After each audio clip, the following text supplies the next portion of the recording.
আমার রাজ্যের সেনাপতি কোথায়? আয় দুষ্ট মহারাজ, আমি এখানে।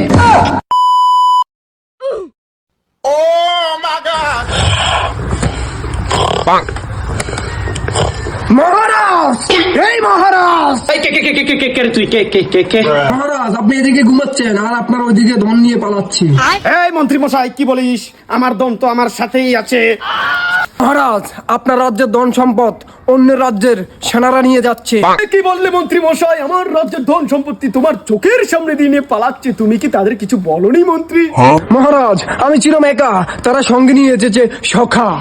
কি বলছো তুমি মন্ত্রী মশাই? ওরা কয়জন ছিল? এই বাতাস করিস না কেন রে?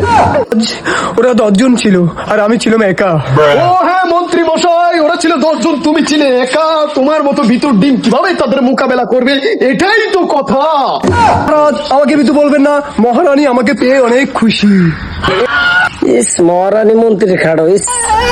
এ কি মন্ত্রী মশাই, আমার রাজ্যের ধন সম্পদ নিয়ে অন্য রাজ্যের সৈন্যরা পালাচ্ছে, আমার রাজ্যের সেনাপতি কোথায়?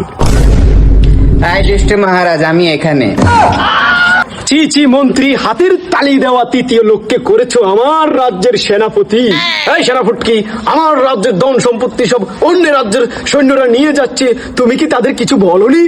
আয় মহারাজ, বলেছি তো। কি বললে তুমি সেনাপতি? এই দুষ্ট সৈন্যরা, সোনা দানা হাতিয়ে নেওয়া জিনিস, এটা লুটপাট করা জিনিস না। মন্ত্রী মশাই, এক্ষুনি এই সেনাপতিকে আমার চোখের সামনে থেকে সরাও, আমি আর সইতে পারছি না। এ দেখি এমন এমন করে। এই পাঠাশালা, তুই কিছু বল। এই দুষ্ট রাজা, কিছুক্ষণ আগে তো ধন সম্পদ চুরি হয়ে গেছে, কতক্ষণ পরে দেবী তো ধন চুরি হয়ে গেছে।